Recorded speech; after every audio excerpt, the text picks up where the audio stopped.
sir. You're about to see something really special. Really thought this part of my life was behind me. Frenzy disappeared with the drinking 3 years ago. Why now?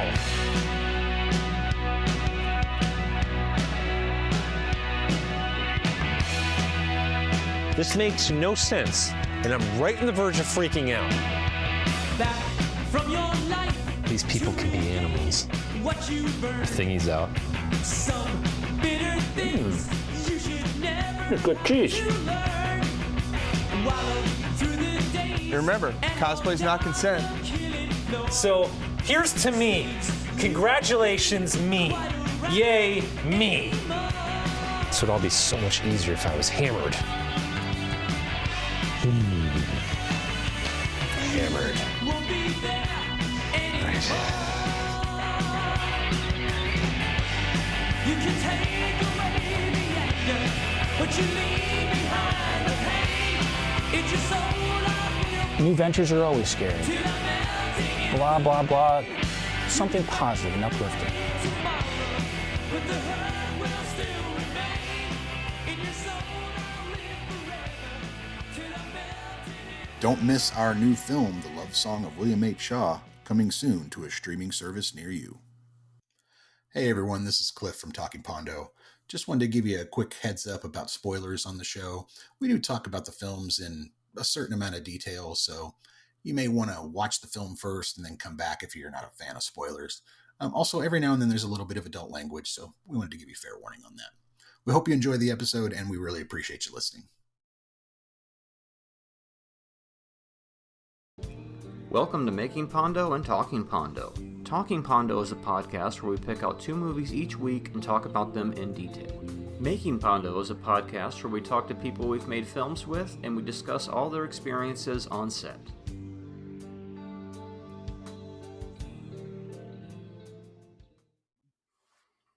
All right, Marty. Looks like we're back. Yes, Talking Pondo, once again. Talking movies, talking smack, talking Pondo. Pondo talking about movies that aren't Pondo movies. That's the other. Making Pondo. And if you were expecting Making Pondo and you got Talking Pondo, haha, we fooled you. But this is going to be just as good. So just listen up. Enjoy it. It'll all make sense. Yeah, don't worry about it. So this is the podcast where Cliff and I pick a movie out each week and fling it at the other one, and then we meet back a week later and talk about it. So Weekly we inflict a movie upon each other and we see how they either enjoyed it or hated it.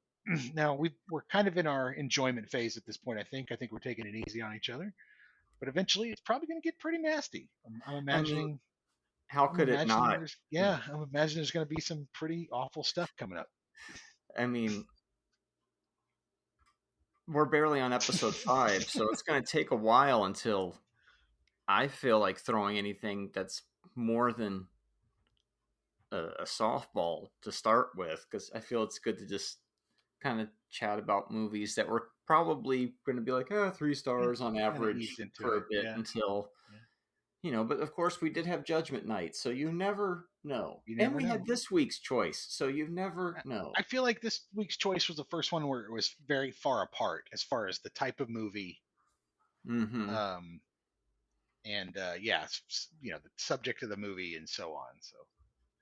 So this week this week was Bottle Shock from 2008, our first movie from the aughts. We finally hit that decade. And then the second movie was back to the 80s for 1981's Dragonslayer. Mm-hmm. A return to our Dungeons and Dragons Honor Among Thieves genre. Right. I guess. So Cliff picked Bottle Shock and I picked Dragonslayer. The reason I picked Dragonslayer primarily... Selfish reasons. Is so I could make myself finish watching it.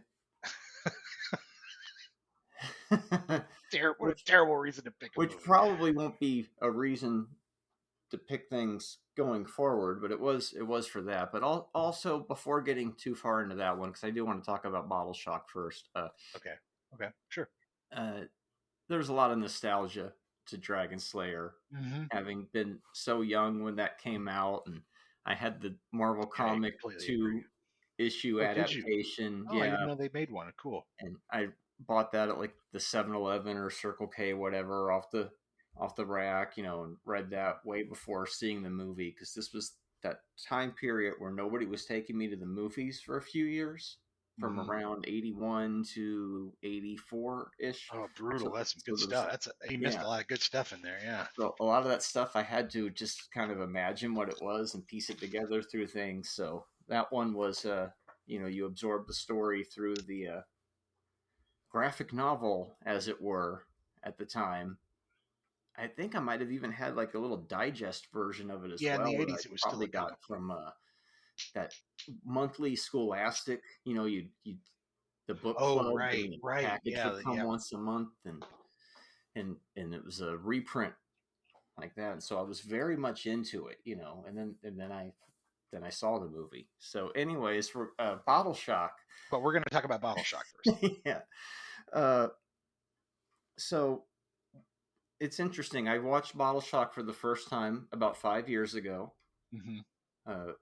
After watching Sideways again, Sideways. I was Sure. like, I'm going to absorb some of these, I guess you would call it wine snob subculture movies, Enophile movies. I don't know. Yeah. And so It's all in that. It's all in that food vein. Yeah, That right. pleasure of the senses type thing. Mhm. Yeah. It's a food movie. That's true. Yeah. So my first note was, there's a bong hit within the first 3 minutes.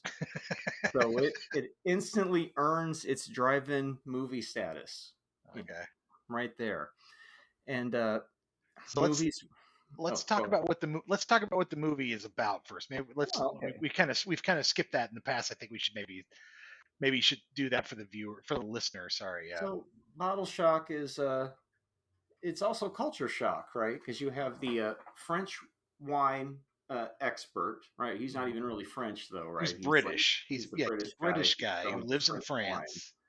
Yeah, And he decides to branch out his wine business, right? By expanding to some California wines. And they were California wines, then nobody's going to want that. Or yeah, I think he creates this competition basically to kind of bring to market himself and his wine academy, to the masses, and picks. I think he picks California wines to kind of like, this will be hilarious, right? Like French wines will, and so he has to go to California to pick a bunch of wines, and he finds Napa Valley and goes through all these vineyards, tasting all these wines, and runs into some characters and runs into some wine owners, but finds out that Napa Valley is kind of not messing around when it comes to wines. And then of course takes a bunch back for a big wine tasting, right? That's kind of the overall plot. There's a subplot about a family who owns a vineyard, and all the shenanigans that goes on there. But yeah, I think that's the main plot basically, right?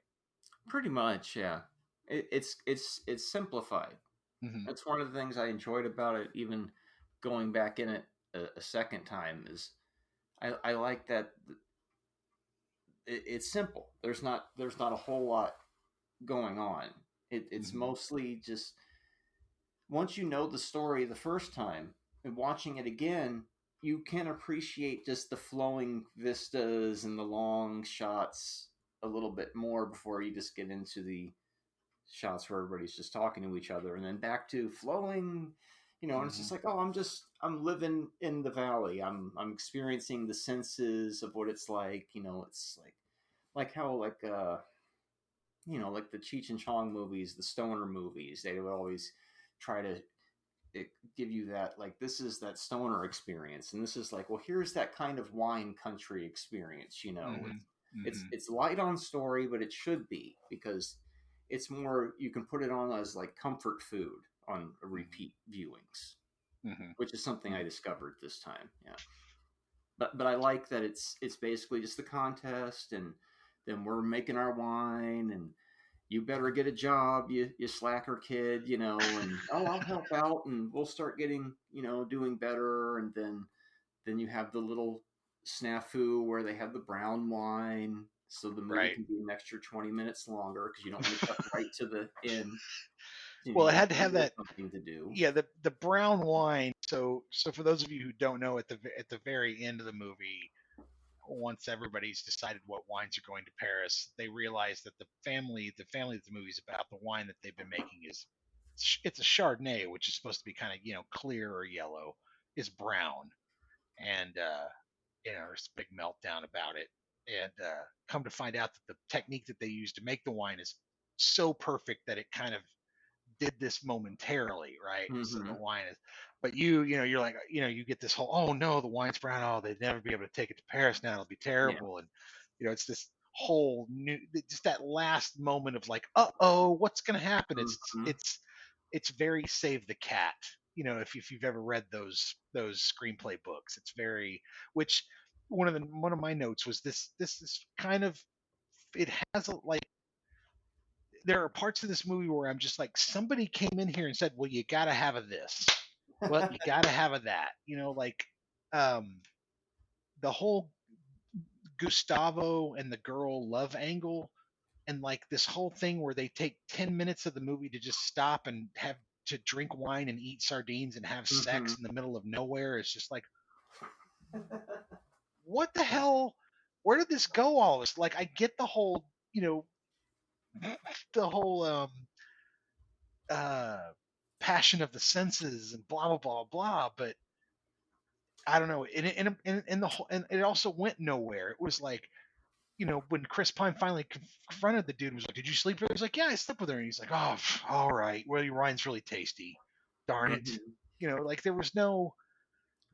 I don't know. Well, It just it's didn't. very similar to the brown wine. It's another storyline that just Yeah. kind of is The filler but to to me, the move. brown wine Yeah. actually caused some sort of compelling uh Well, that's true.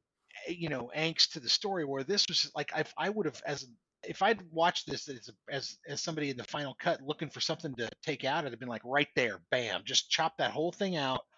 You don't need it. you know I was even looking at the scene later where the two are talking about whether or not they slept with her, and I was like, I could even cut this scene to where they don't even talk about that, Mm-hmm. where he just sits down and goes, taste the wine, and he says, man, he goes, taste the wine, and then boom, and there's nothing about the girl in between all of that. It doesn't need, anyway. It just seemed a little extraneous to me, but Mm-hmm. my first notes of it were great cast, Oh like yeah. Dennis Farina, Alan Rickman, Chris Pine wearing the worst wig you have ever seen on a human being Oh, see, actor. that was I spinning felt right so, in. it was so bad all the whole way through. You were like, let's do a recap because I was about to go right into the wig thing, and That's my first note, is great cast, terrible wig, top notch actors, and a lot of small. I mean, Bradley Whitford, Elijah Dushku, um, geez, I'm of course now I'm drawing a blank on him, but I think even Randy Couture plays a part as the bad guy in the truck. But again, Chris Pine, you've got Alan Rickman, Dennis Farina, you know, really good cast. I really like the Mhm. cast quite a bit. Now movies with bad wigs. I mean, we know it well. If you know any of our early stuff, Yeah, you know all yeah, about we've bad had a wigs. bad wig. That's why we can spot them from a mile away. And when I look back to movies of the aughts, because it is interesting that we're finally watching a movie from that time period of 2000 to 2009, and realizing, oh, we're not alone with bad wig choices in films around then. There was just something around that time period where people were like, bad wig, it's okay. It's okay. Yeah. And it just looks like it's never been combed. It looks like and even when it's combed, it doesn't look right. It's just poor Chris Pine. Yeah, it's You know. always distracting.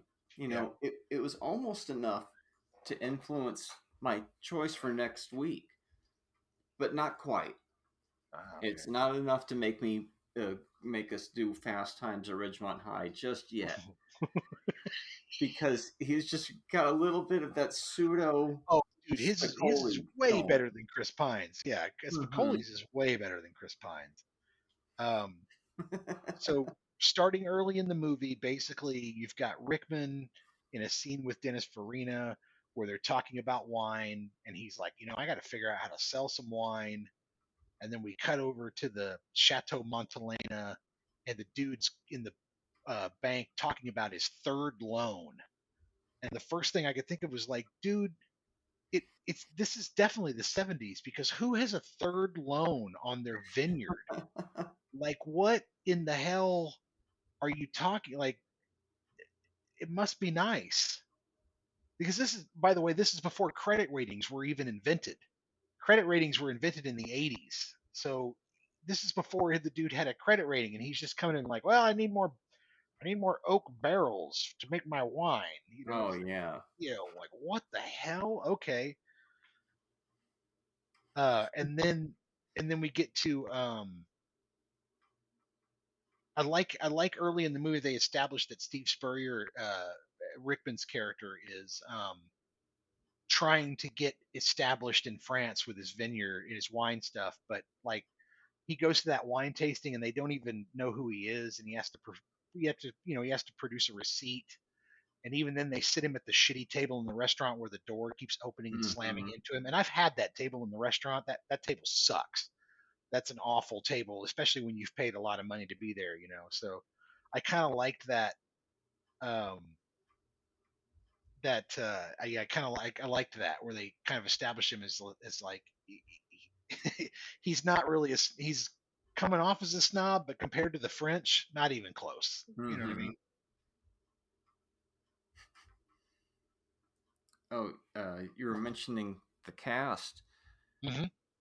So already we're having a Repo Man alert. Like, as I was watching the movie, Yep. and there's the character of Mr. Garcia, who I guess Yep. is with the uncle of fucking, what's his name? What's his name? Oh my goodness, it's played by Freddie Rodriguez. Right. You think I'd be writing down Um, character names? I thought I had written it down, but I guess I didn't write that one down. Gustavo is I his was going name. to say Gustavo, or Yeah, it's so quick Gustavo. on the Yeah, tongue. Gustavo. So Yeah. I'm like, I've seen that guy and stuff before, right? Oh yeah. So I paused the Oh movie yeah. God and yeah. I He's been go down the tons of stuff. IMDb rabbit hole. Hmm. Did we look at IMDb on these movies before we hit I record I today? did a little bit, but not much. Cool. So I went down the rabbit hole on the actor named Miguel Sandoval. So now it's like, okay, character actor. Now I have a name to the face. I love So character actors scrolling so much, down, Marty. and I love them so much. he's just in so many things. And then Yep. I'm like, oh, of course, he's the guy who had the tequila company that went into business with Turtle. Yes, he's and an right? entourage. Yes, exactly. So I'm like, okay, so I knew that one. So then it's funny, we had Beverly D'Angelo in the movie last week, so we're always getting these entourage people in the movies. Well, they had a lot of guest stars on that show. What can I say? Yep. Then I keep rolling further down. And then I start seeing all these Alex Cox movies pop up. The Straight to Hell, Sid and Nancy, and then Repo Man. And I'm like, who was he in Repo Man? And we just watched that movie, Yeah. right? Yeah, So he's the I did a Google search, and then sure enough, there he was. He's Archie the Punk. Because this is 40 years ago. And I looked doesn't at the even look picture, like and I'm him. like, it's him. It's totally him. Oh my Yeah, God. but it doesn't look anything like him until you point it out. Yep. Yeah. And it's like, wow, what a trip. So apparently he'd been in multiple Alex Cox films. He's turned into a fantastic actor. Right. He's also a casting director. Huh. So that's where, he's always popping up and shit. So yeah, that kind of blew my mind a little bit, where it was like, wow, another connection that if it wasn't for this podcast, I don't know if I'd ever would have been able to put two and two together there. Right. So very, very strange, but interesting. And then, about an hour or so later, I pushed play back on the movie again after falling down that various IMDb, Google, Wikipedia rabbit hole. One of my IMDb notes about that is that the director of this, Randall Miller, he directed CBGB. Oh, You know, who's the lead actor in CBGB?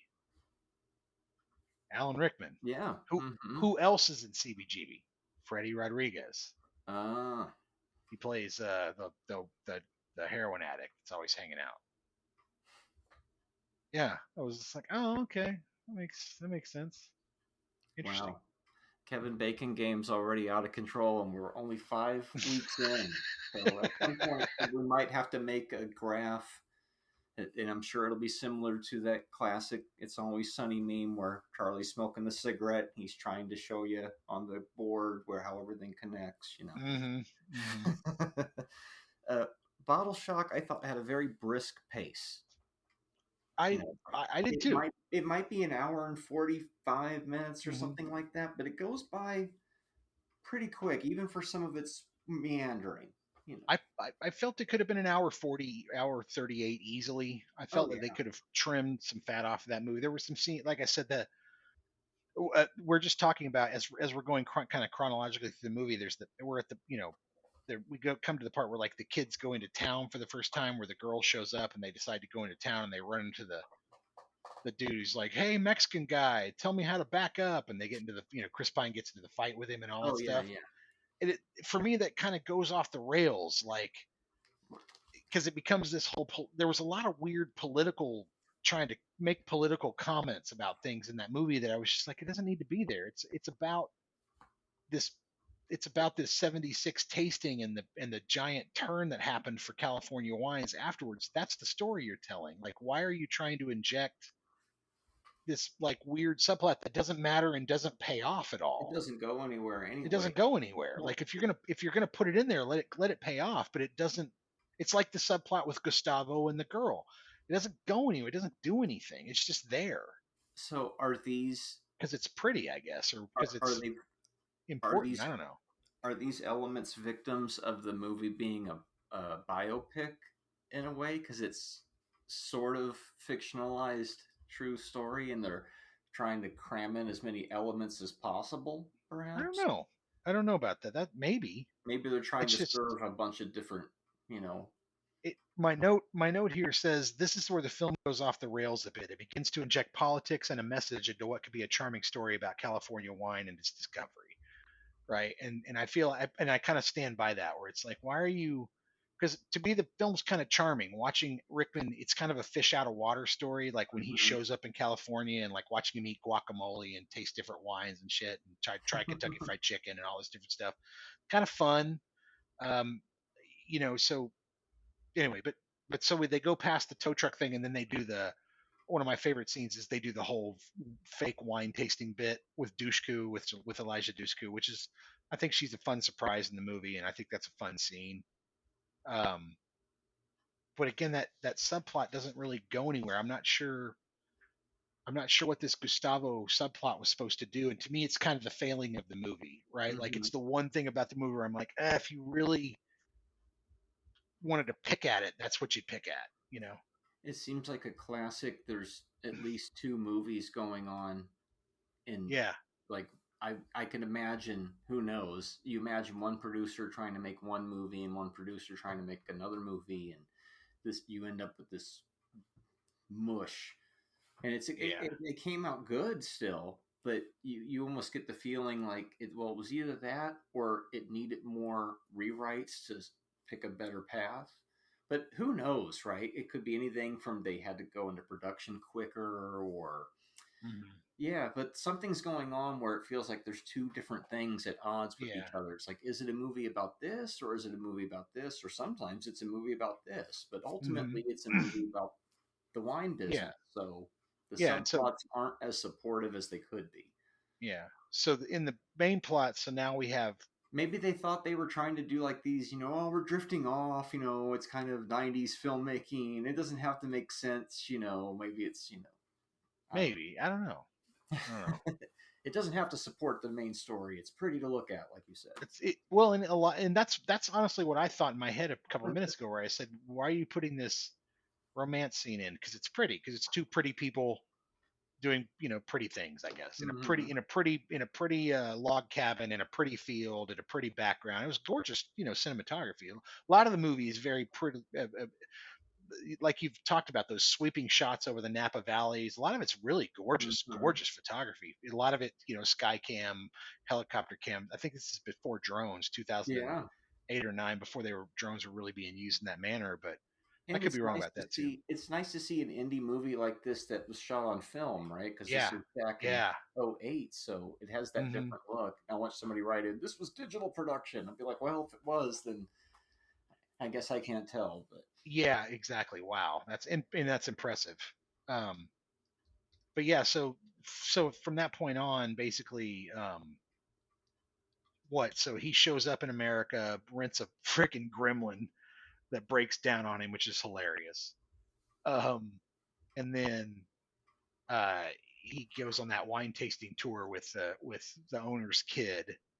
Um, and then we find out Gustavo's making his own wine, and then Gustavo gets fired, and there's a whole big deal about Gustavo getting fired, and how I almost felt like it was like the only thing the dude didn't say when he was fired was "you're a white guy," which is why you can't do it, because he's like, it's in your blood and you have to do this for generations and you can't buy into it. Like the only thing he didn't say was like, and because you're a white guy, that's why. But anyway, it just seemed like there was a racial thing that neither one was talking about.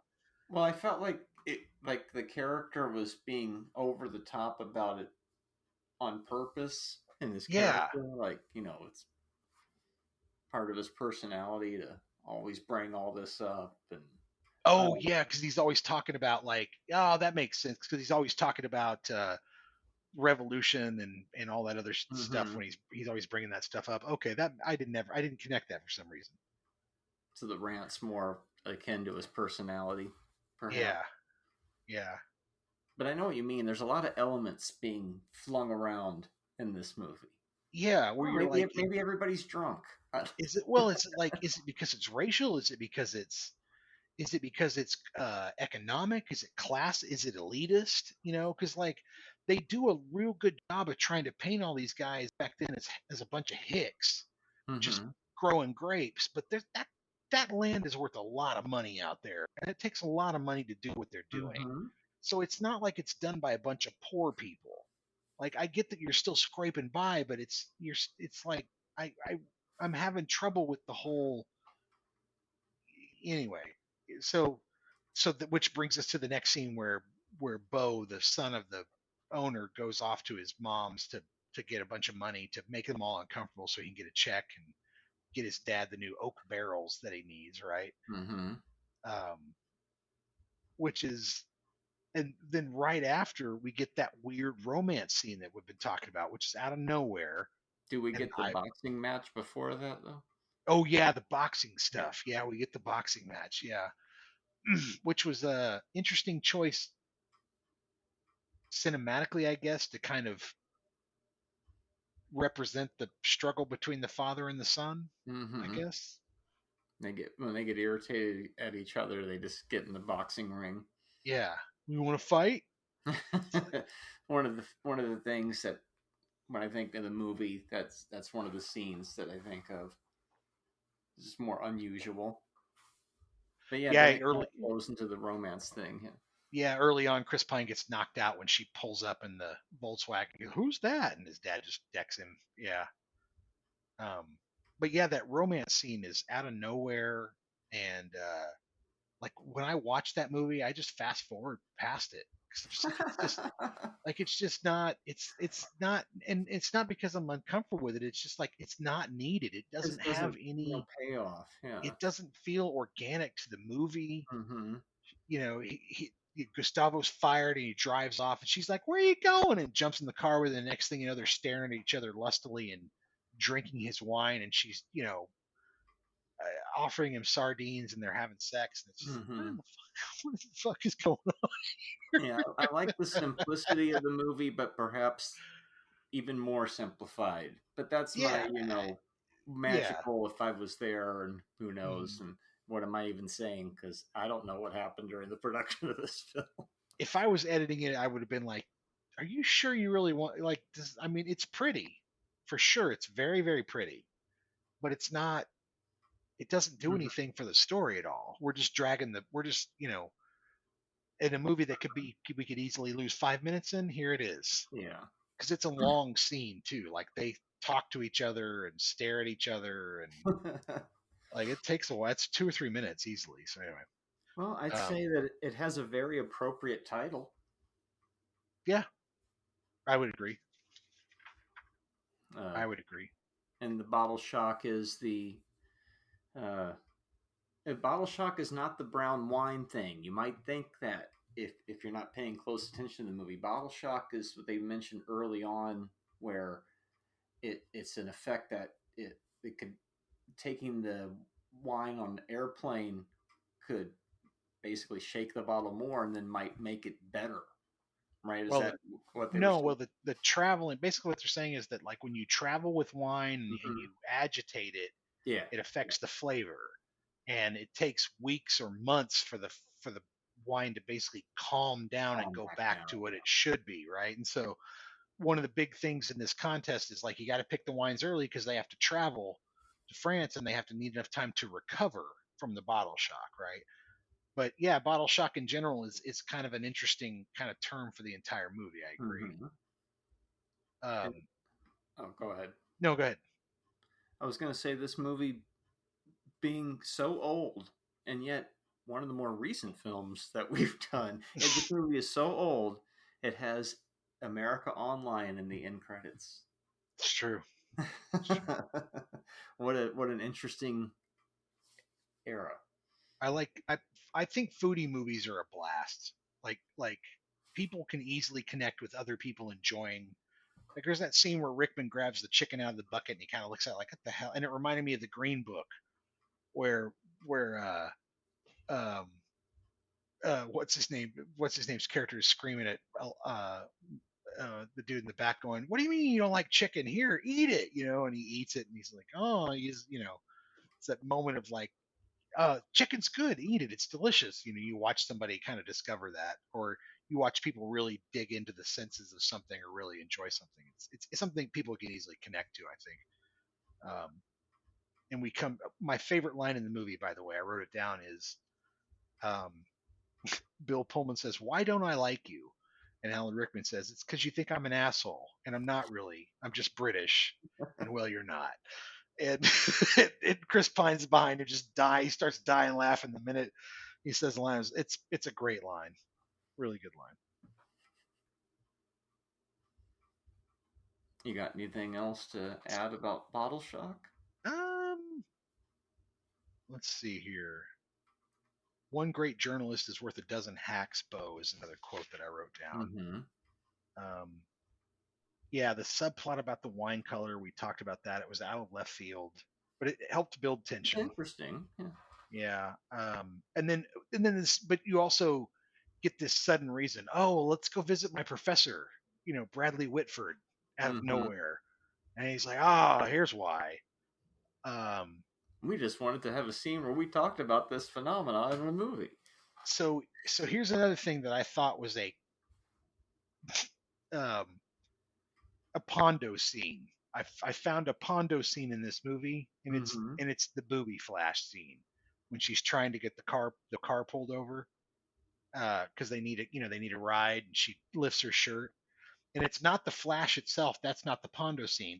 The Pondo scene is the follow up, where he's like, young lady, you need to get, and she's like, I'll keep doing it, and she keeps pushing the envelope of the thing where he's like, Jesus, lady, put your shirt down, I'll take you wherever you want. That to me feels like something that we would write or come up with. And it also makes sense, being of the aughts and where we were with the writing at that time. He literally says, I'll drive you, just put your breasts away. And that felt like a Pondo line. Like that feels very much like something that we would write. Yes, fine, I'll drive you, just put your breasts away. So yeah. I think that was basically it. The only other thing I had to say was I didn't feel bad for this dude who had to lose his vineyard and go back to his successful law practice. I'm like, man, like half time. I don't feel bad for you, dude. Like, Mhm. I mean, I'm sorry it's not your dream anymore, but at the same time, you're going back to your freaking law practice. Um, yeah. I'm gonna give it 3 stars. Just Really? because, I mean, I don't want to do and a half on this show if I can help it. We got our 1 through 5, and I think the 2 and the 4 represent the half already in a way. So I'll say 3 stars, just because it's probably more of a 2 just on the story and everything. But then you have some good acting enough, the atmosphere. Like I was saying earlier, I could put it on and not pay attention to it and look up every now and then, maybe see a couple of the scenes that I really like. It's got a couple of good scenes throughout that pop out that I like. I kind of, even though it gets cornier the more you watch it, I still enjoy I'm going to pick the certain type of wine, blind taste test in the beginning thing. And, Sure, I there's enjoy a that. lot of personality, but there's also a lot of kind of meandering and flaws. So I can't really go above a 3, but I'll say 3. I'm gonna go solid 3.5. It's a movie that I watch often, not often, but it's a movie that I watch, um, probably once a year. I find it kind of charming and funny. I think Rickman's great in it. I think it's got a great cast. I like the story. I like that it's a true story. We haven't mentioned that up until now, Yeah, but the this is an biopic. actual true story about a vineyard. And in the culinary world, this was kind of a big deal. Up Mhm. until this year, 1977, French wines dominated everything. And that bottle of wine is hanging on the wall in the Smithsonian because it was the Mhm. first bottle of wine ever in a blind tasting to beat French wines. Period. End of discussion. It was a big, big friggin' deal. It won the Grand Cru, which is huge. So I like that part of it. I think that Mhm. that cements it and roots it and makes it much more believable and much more fun to watch. And I'm a sucker for those types of kind of underdog kind of cool stories. So Mhm. for me, I'd say that's a solid 3.5. Nice. Yeah. I'm writing these down finally now because I'm got to make that ratings list too. So, Yes. Yes. So next up we had Dragon Slayer. so you want to see how I can connect these two movies? Bring it. So we had Chris Pine, the star of the other movie about dragons we talked about, and now we're switching to a movie we watched after a Chris Pine movie about dragons. Well, it's a little clumsy, but you kind of see where I was going It's a nice try. It's a nice try. with. It's a nice try. No Chris Pine in Dragonslayer. So this one stars Peter McNichol, directed by Matthew Robbins, written by Matthew Robbins. Um, Start right off by saying Peter McNichol was in an episode of Frasier. Hmm. So just want to point that he's in the the the art forgery episode where he buys a bad painting. Oh, that's funny. That's him. That's Because Peter McNichol. most of our audience probably know him from I think Ghostbusters too. So I could have. Yeah. Oh yes, yes. But I also think about that's him from art Frasier. dealings. He was in Big Bang Theory. Yeah, I'm pretty sure. I'm just double checking on IMDb now because I don't want to sound like an idiot, and I probably do, but whatever. Anyway, go ahead. Yeah. No art dealings in this movie, but a lot of interesting art, decoration, and design. Nope, I was wrong. I was wrong. He was not in that. So there you go. It's funny how you see a movie as a child and then you watch it again as an adult. I've probably only seen this movie 3 or 4 times throughout all its 40 some years of existence, and how different you interpret it completely. And watching it this time, it's like, as a kid, I would watch it and think they were trying to make Peter McNichol be like the heartthrob or whatever. And now I watch it and I realize, no, he's just the dork for the Yeah, whole. he's completely inept for the whole movie. I mean, he's the sorcerer's apprentice from Fantasia Oh yeah, yeah. through the whole thing. I mean, and Very interesting because this is a Paramount and Disney yeah. co-production. I know. Oh, it's yeah. What a You weird get the mashup. yeah, you get the classic Disney side boob at one point, which I was And just they would like, still do oh, that in a fucking PG Disney. movie. Yep. Back in the day, you could do that as a PG movie. Yep. That's got to be But towards the end of that because 81 and that's still happening. That's well, got to be one of the. Beastmaster was still PG. Oh yeah, that was the year after. Yeah. Yeah, probably by the Yeah. time you get to But I think 84. you're right. Right around NCAA 82, cracks 83. down. Because Yeah. what PG-13 was 85, 86? PG-13.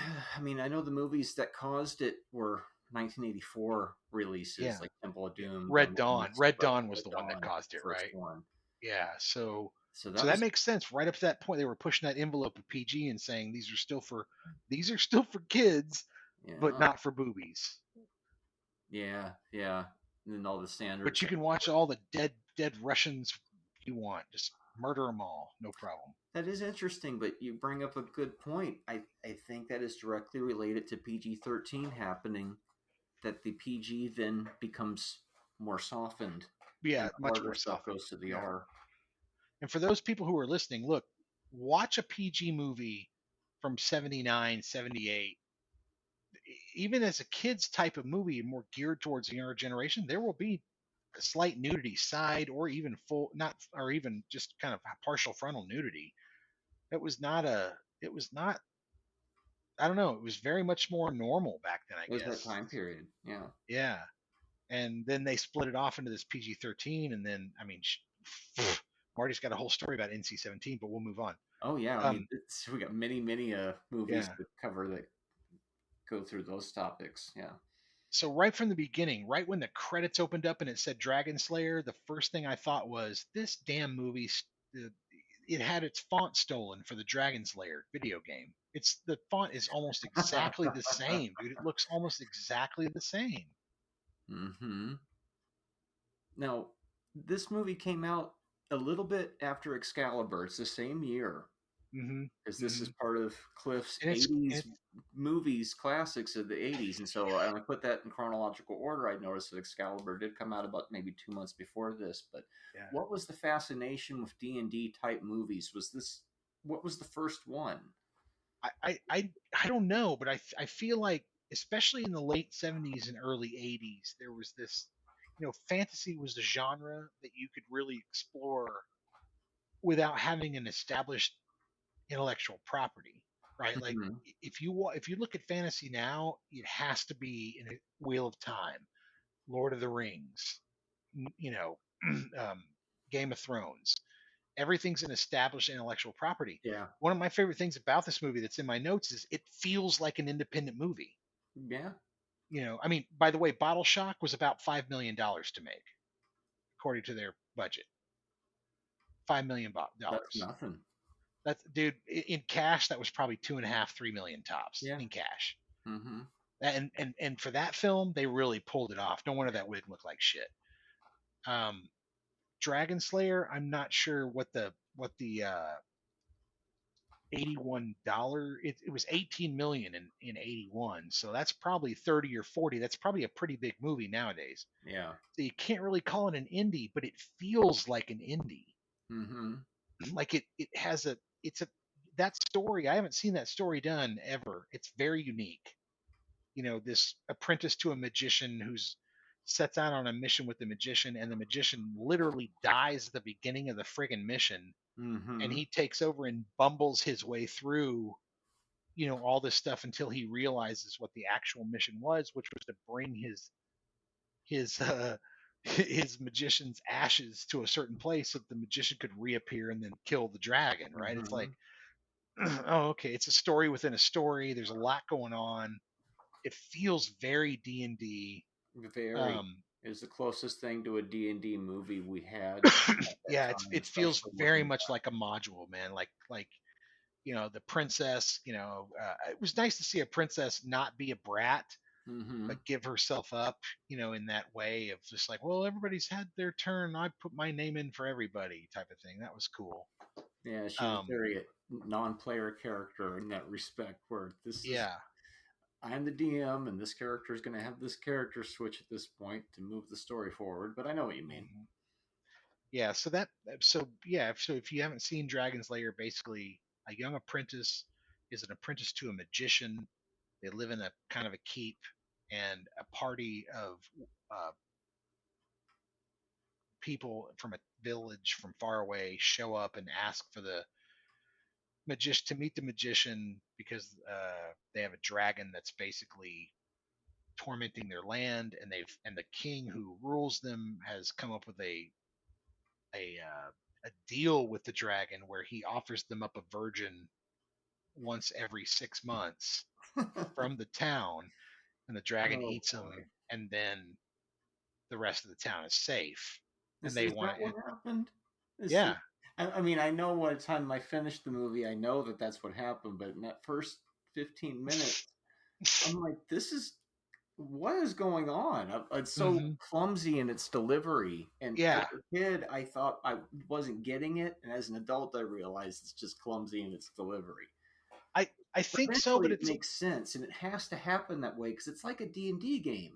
It's also like it's writing. Like it's not holding your hand at all. You Yeah. just follow along and you'll Mhm. figure it out. Like this dude It'll named make sense, but it's you know, weird this at first. yeah, like as soon as he's like, yes, I'll help you. What's going on? It's a dragon. Okay. And they set it on the road. Here, this dude literally, as they're leaving the keep, the front door is opening. This asshole shows up. Is like, Yeah. what's going on? Prove you're a wizard, and kills the wizard. And you're like, Yeah. what in the fuck is going on You're here? rolling zeros right at the beginning of Yeah, your campaign. you're fumbling that's all over the place, This dude. is the basic first guy you're supposed to get past, and you fucked up here?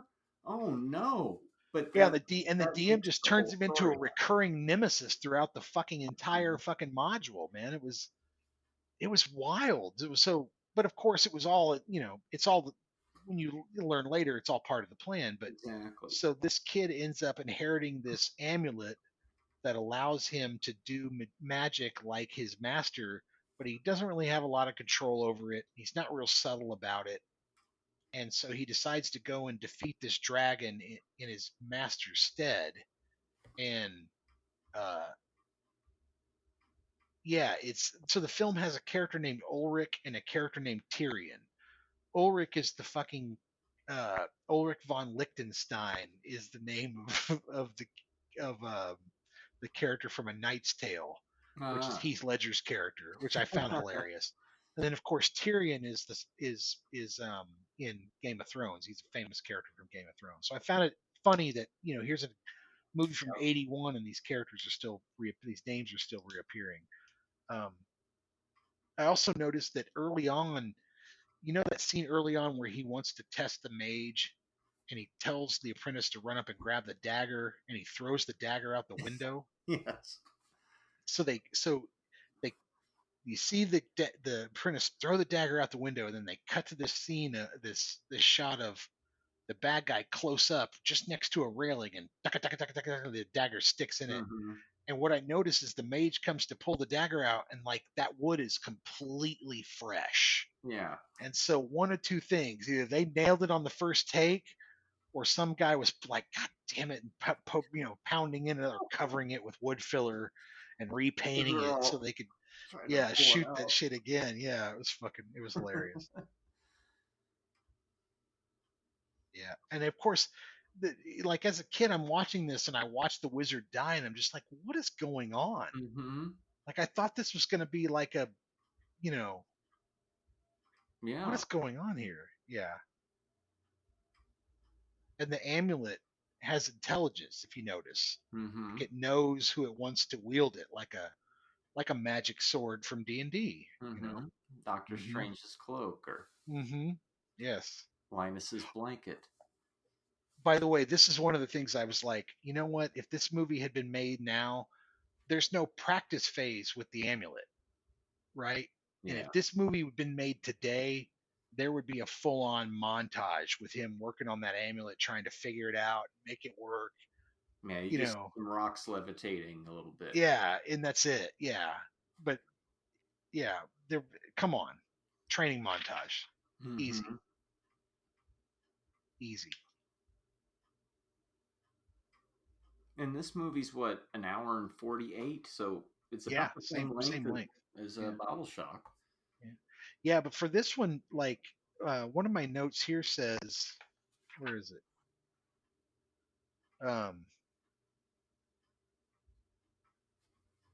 yeah, like by the time you get to actually, um, by the time he goes to kill the dragon, you're like, you look up and there's still like 28 minutes of the movie left. Oh my lord. And you're Yeah. like, what the hell is, Jesus, this movie's too long. Like the Yeah. pacing's all off and weird. But see, it's interesting you bring that up because I thought that too. And then, much like Sisu, I realized he still has to cash his gold in. And in this movie, he still has to get the ashes to the Lake of the Fire thing. And then I remembered, oh, that's why there's another 20 minutes. But doesn't it seem like a movie called Dragonslayer would have the dragon battle at the very end? You would think. Maybe that's too on the nose. Well, it's like when he first gets to, like, they travel to get to this village and shit, and he shows up and he's like, I'm here. And they're like, cool, let's go get some food and maybe, take a rest. He's like, nah, show me where the lair is. Mm-hmm. And they're like, do you want to fuck with that right now? He's like, nope, I want to see the lair. I'm like, you just bro, you just got here. And he's like, nope, lair, let's go. It was, impetuous. I like how the movie kind of pokes fun at Christians a bit, where they're like, oh, it's not the dragon, it's the devil. Be gone, devil! And here comes this dragon and just eats them. Where it's like, no, it's a dragon, dude. Like you can say it's the devil all you want, but that's a damn dragon. It's interesting the similarity to Excalibur, where you have sort of similar lines of, oh, the magic is fading out of the world and the Christianity is coming in. Yes. That's another note I had. Exactly. Both of those movies, and I swear, if it wasn't for Monty Python and the Holy Grail, these movies wouldn't have their look. This one and Excalibur, I feel like there's such an influence from that. Well, they really learned how to maximize a small castle or keep and make it look like that, especially that first stuff in the beginning with the Magician's Keep. It's like, it's very small. It doesn't feel very big, but they shoot it in a way that it works and it looks big enough. The lottery scene, I like that scene. It's a good scene with the whole read the name, stir the pot. Yeah. I like that quite a bit. The king's daughter being there. Stuff. Yeah. Mm-hmm. Yeah. The apprentice is, the more you watch it, the more you realize he's not even an apprentice. He's like a thief and a trickster. Mm-hmm. He's clever, but he's not a mage, and he's never probably gonna be. He's more of a tool for the mage himself, who is the Dragonslayer, the guy. And at the end, of course, we get the big, finale, which is he, the mage convinces the dragon to grab him and take him into the sky, and then he has his apprentice break that amulet, which causes it to blow up like a nuclear fucking bomb, I guess. Why, you could have just told me that was going to happen and you take out all the guesswork, but instead, you will know when. Okay, Obi-Wan, I've already been using the Force throughout the movie, moving sticks around, and I'm like, there's that Empire Strikes Back influence. I like the fact that she's like, just break the fucking thing into pieces. He's like, no, not yet. And then they do that like 3 times. Yeah, that was pretty good. Yeah. One of the things I noted is I really like the effects in this movie. This is before CGI. Oh yeah. So it's practical effects. So you don't fully see the dragon until an hour and 20 minutes in. The dragon is all tails and teeth and fire and just moments and a lot of scariness and a lot of build up and anticipation. And then honestly, he looks pretty decent for a practical effect. He looks pretty good in the thing. They surround him with a lot of fire. They shoot him in the right angles, so he looks scary. Yeah. I thought it was.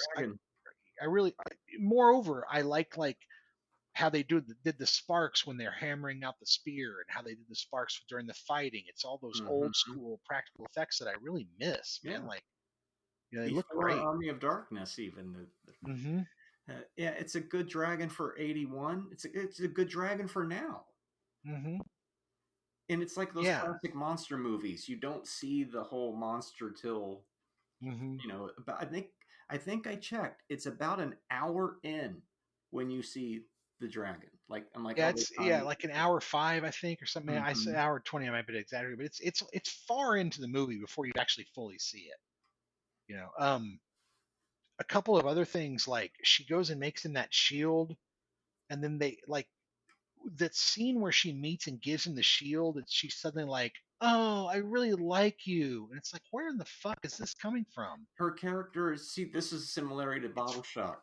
Strange Very weird. romantic Yeah. subplots thrown in, where in the Hmm. first half of the movie she's one character, and then suddenly I'm a I'm a woman, and girl, and so now I all of your need a man. Yeah. personality changes, like Hmm. it flips on a dime. But of course, Yeah. this is 1981. Yeah. Well, and she's just like, I'm never gonna see you again. I love you, and like, but I'm gonna be in the lottery. And all I could think of was like, I mean, if there's a better reason to lose your virginity, I can't think of one. I thought And that was he can implied. easily Yeah, fix that for you. He can fix the whole lottery problem for you pretty quickly I thought that was because you implied. don't have to be a virgin.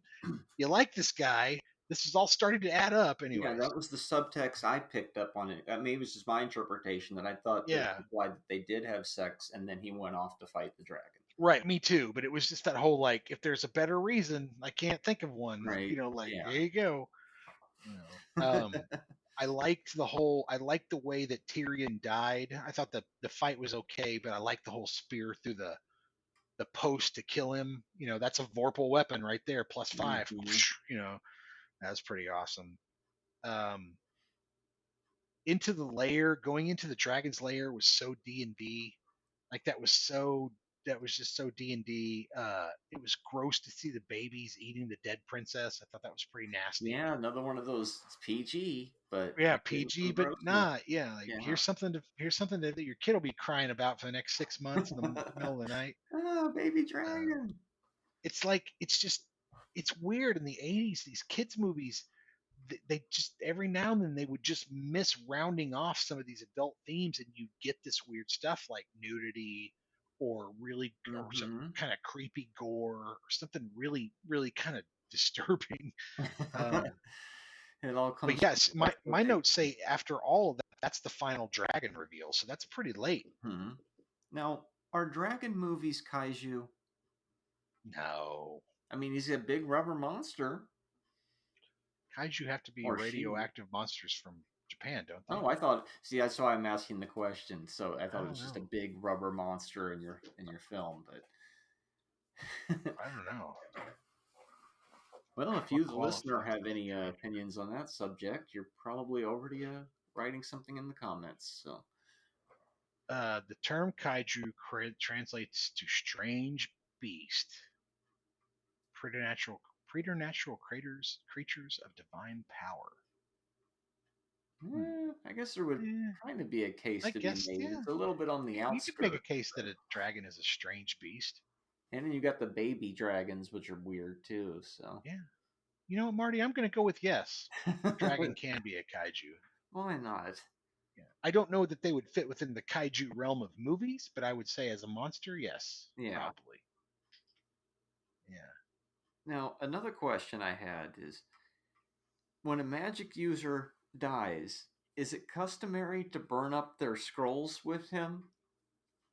Or would it be like screwed up if you tried to use that magic, it would be like almost I cursed. mean, It could like if it's a fuck up on you. magical scroll, would it even burn?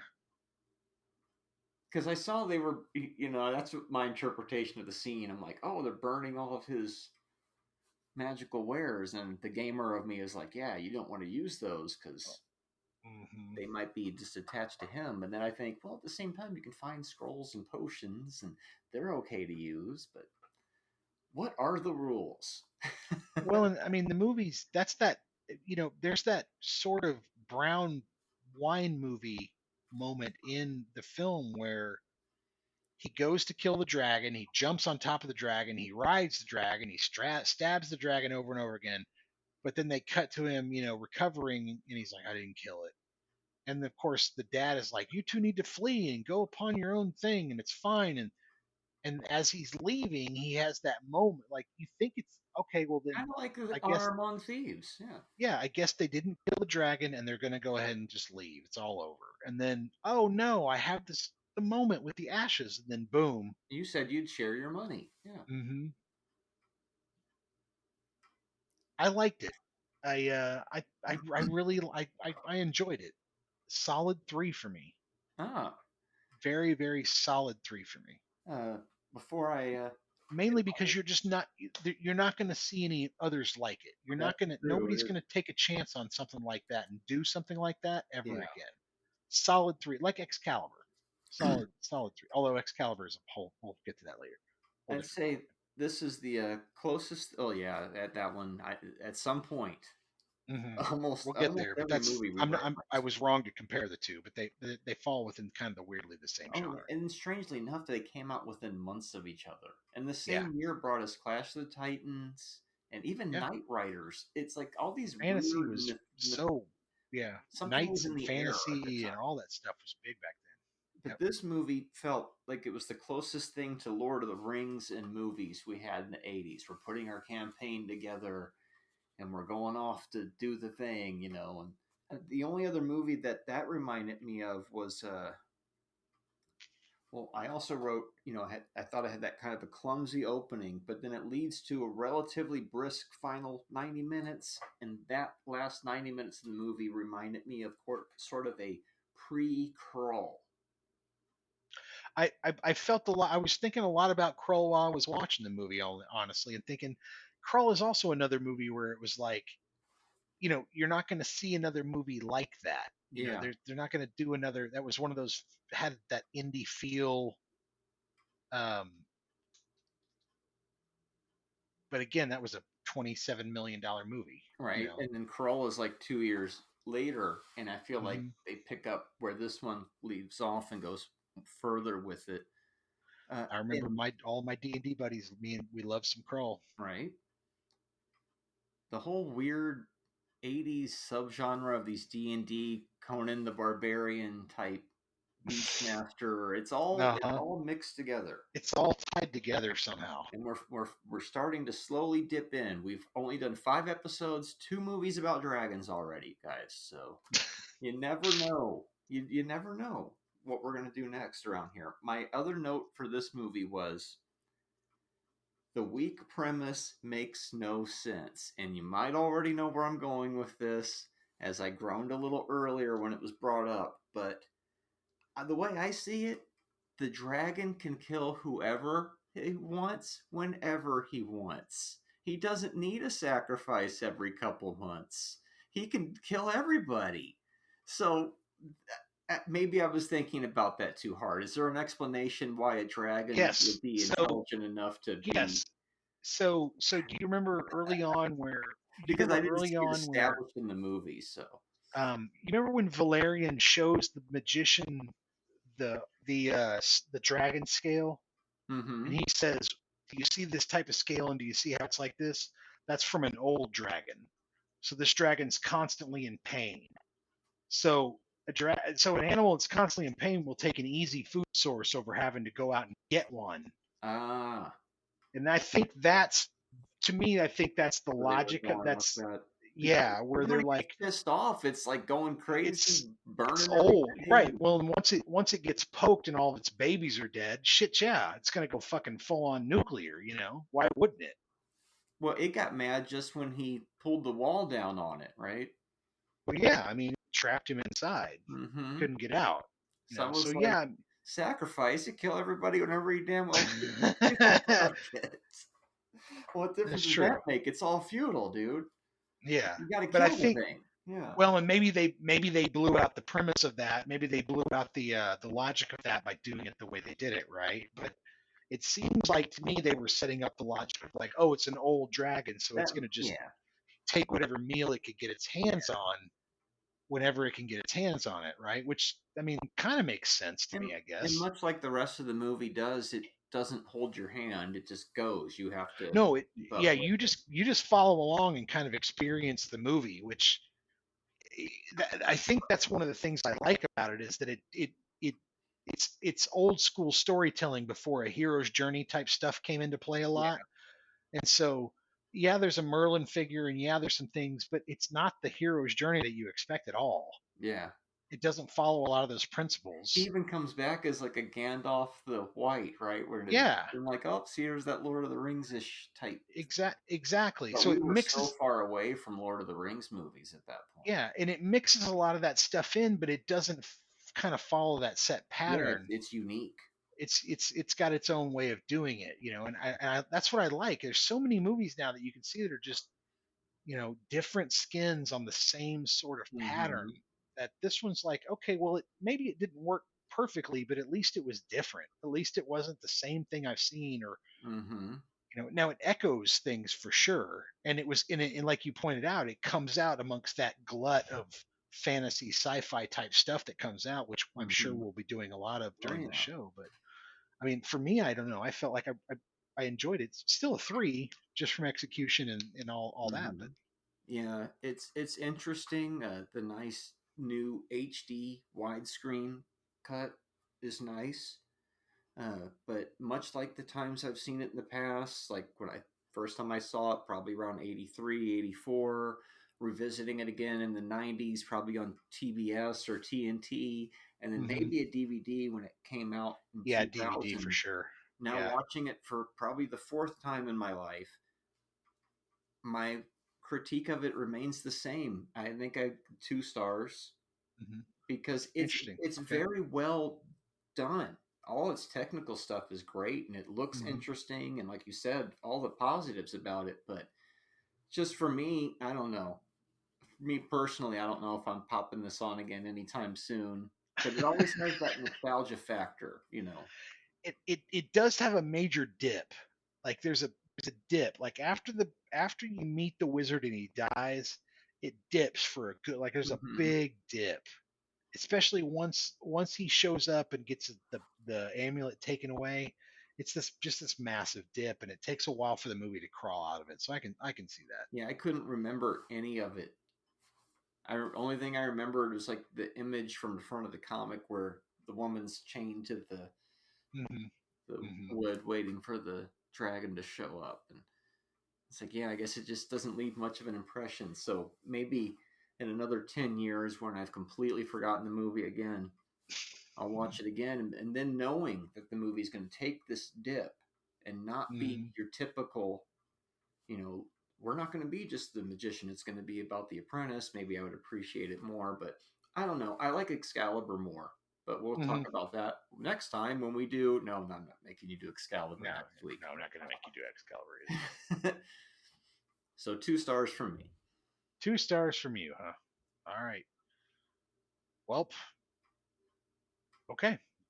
So there you go, folks. 3 stars for was I gave 3 stars to You gave Bottle Shock Bottle Shock, 3.5, 3.5, and I gave 3 to this one. and you gave 3 to this one, while Isaac gave Both these were solids. Bottle Shock a 3 and Dragonslayer a 2. All right. You can see I'm much more of a giver than Marty is with the scores. I still think, these are all He's worth all over the watching. place. You know, Yes. I think the only movie we've covered out of the 10 so far that I probably wouldn't recommend is Judgment Night Ah, because that one was just kind of dull. I would recommend it as a one-time watch, but Yeah, it's not okay. something. Yeah, it's not something I would watch over and over again. All the other You should movies we've check had some on the show, I think I've liked so far. So far. But it'll still be, a couple months before I throw something. Really, dude? You're making me watch that? I don't know if I'll. So, anyways, next week, the pick is, I guess I'll go first. This Sure. is one that kept getting bumped over and over again, but now I'm like, okay, we're not watching Fast Times at Ridgemont High next week. I'd rather do that much later when the format's really solidified. So, next week will be 1976, our first movie from the 70s, John Carpenter's first film, Dark Star, Ugh. because dude sang the theme song to us at Tuscon, and we went, Dark Star, we got to put that one on the list. So we're going to be watching the original cut, the one that went to theaters, which is the 83-minute version. I haven't seen the movie in like 15 years, so it'll be very fresh as well. I know they have these other versions where they've did shorter director's cuts, but we seem to be all about what's shown in the theaters around here, or at least so far. And so that'll be the get it out of the way, rip the Band-Aid off. Maybe we'll have a few chuckles about it. John Carpenter's first movie, a science fiction movie from 1976 that I guess ties into Bottle Shock because it has hippies. Interesting choice. That's an interesting choice, Yeah, it's sir. one of the weirder ones, but we'll see. Hopefully it won't be painful, you know. I remember it Yep. being kind of funny. Felt like public access, so. Yep. Well, okay. I came here with I thought with a movie that I was prepared to give you, but now I don't think. Uh-oh, what did I trigger? Yeah, now I don't think I want to give it to you. I think I want to do something else. This is tough. Things can change on a dime here on Talking Pondo. This is tough. I'm literally looking at my collection now, thinking, what should he watch?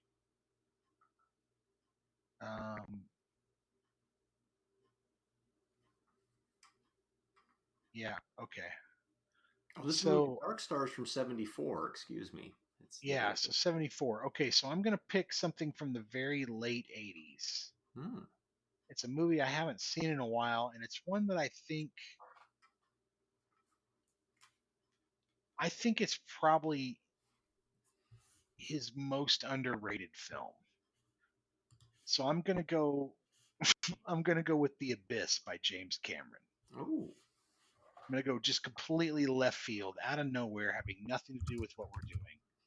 And I'm gonna go with I love this movie, and I think Cameron's movie. I think it's better than Titanic, honestly, by a long shot, by an absolute long shot. I think it's better than Avatar by a long shot. Well, we've achieved Cameron 6 episodes in. It's interesting. Let's bring in Cameron.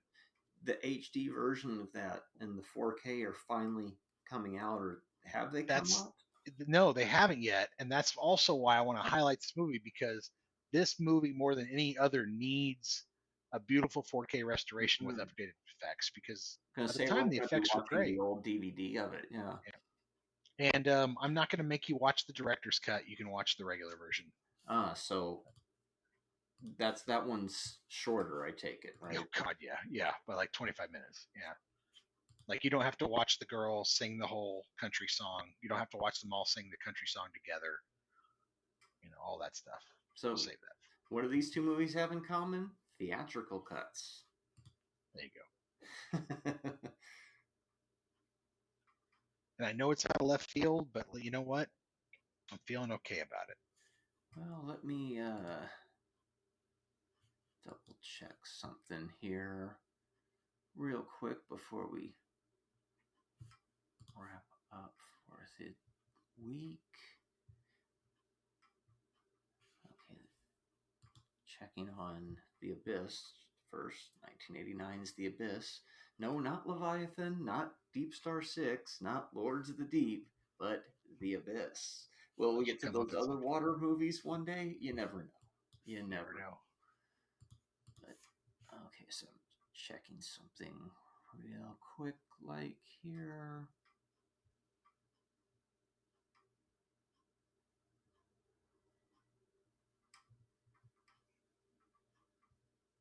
No, The Abyss is not part of Cliff's classic 80s playlists. It is not. It is not. And It so is we not. will be watching It probably should be, though. We'll be watching the 2 hour and 51-minute version. Yes. I think. Well, that's the director's cut. Let me see how long the theatrical. Yeah, the theatrical should be shorter. It's like 2.5. Theatrical should be 2.5 tops. We want to see the 2 hour and 25-minute version, the theatrical. Okay, so we're watching the theatrical. Gotcha. 2.5 hours as opposed to 3 hours. So, yes, just queuing that up to verify before I watch the wrong version there. Yeah, you don't want to watch that. You don't need to watch that. You can watch it for extra credit if you want, but I'm probably not getting around to it. Yeah, no. You know, there is no extra credit, Marty. But I mean, if you want to, be a completionist or whatever, you go right ahead. All right. Well, guys, okay. So The Abyss and, geez, I think I overshadowed yours. What was yours? Dark Star. Dark Star. Oh, my goodness. Oh, you know what? That's two decent, Yeah. weird ass movies. It should be pretty good. We got a John Carpenter and we got a James Cameron. James Cameron. So. Yep. Pre-Titanic James Cameron. Mm-hmm. All right. Well, tune in next week Yeah, or the week after if you get a making Pondo. We'll see. Right, for movies about ships. See you, Marty.